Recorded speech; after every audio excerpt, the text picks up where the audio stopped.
Warning, there are a few graphic photos, but it's more the vocabulary, the discussion of strangulation and that kind of thing that makes this have a warning label.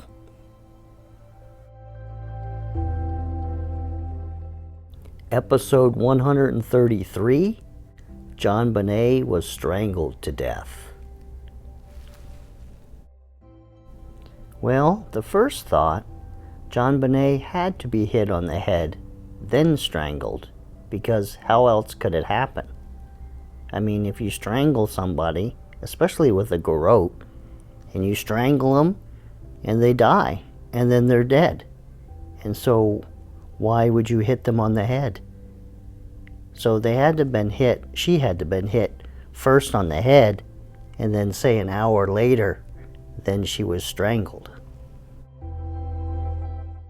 Unless, like everything else in this case, it's not that simple. And Jonbenet was being strangled, and then the person stopped. Then she was hit on the head. So in this episode, we take a look at both sides of the issue. Was she strangled and hit on the head, or hit on the head and then strangled? And we start off with the Jonbenet was hit on the head, then she was strangled to death.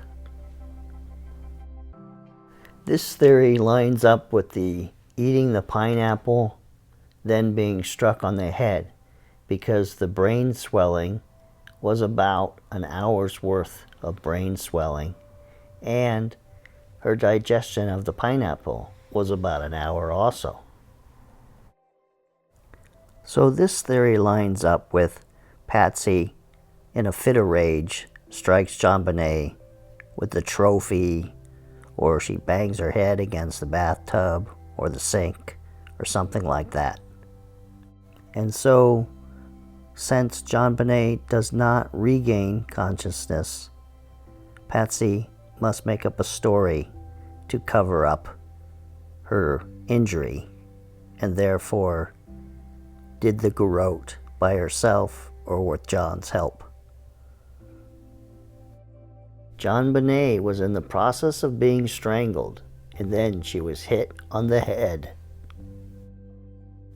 In this document, strangulation information, it says loss of bodily functions, involuntary urination. And I think that's what happened to Jonbenet.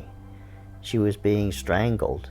Her bladder wasn't full, and she wet herself, her underwear, and the long johns.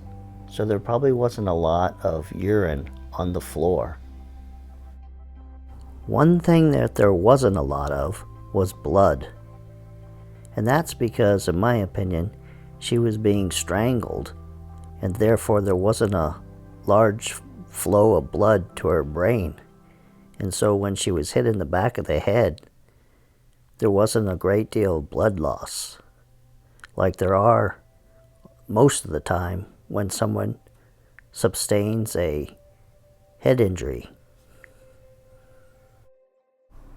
There's hair caught up in the garrote because it would take several minutes to strangle a healthy child. Probably 5 minutes. This is a long time pulling back on a garrote. So it's safe to say that the person doing this might get tired and frustrated and stop and look for another method to kill Jonbenet. This is an artist's rendition of Jonbenet after she was strangled. I did not want to use a real photograph. It's bad enough as it is, so I will just use this one. And what I have done is flip the drawing over. When I did those experiments, I felt like the assailant used his right hand to strike her on the back of her head. And so, I think the assailant was pulling on the garrote from her left side. And he put the handle stick down, hit her on the head with a metal object like a pocket wrench or a file.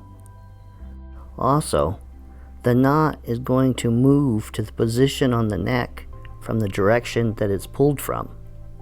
For example, if it's pulled from the front, the knot would be on the front. If it's pulled from the back, it's going to be on the back. And if it's pulled from the back left, it's going to be on the back left. The cause of death was blunt force trauma to the head. Here's what I think happened. John molested Jonbenet, possibly in her bedroom, and injured her in a way that there was no way to explain her injury to Patsy without Patsy knowing exactly what was going on that night. So, John decided to kill Jonbenet. He took her down to the basement. He made the garrote. He placed her face down so he didn't have to look at her. He strangled her. It was horrendous, with her fighting back the best that she could. Jonbenet involuntarily peed herself. John stopped choking her, found the murder weapon, and hit her squarely in the back of the head.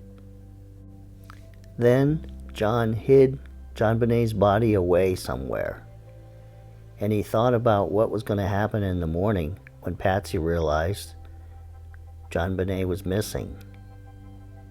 At that point, he conceived in his head the idea of a kidnapping, and then he wrote the ransom note and did the following cover-up. Well, this ends this episode of Unsolved, and in the next episode, we take a look at the Zodiac Killer case, and we take a look at Arthur Leigh Allen, and we all know he is the Zodiac, so you gotta watch this video to see it. See you next time.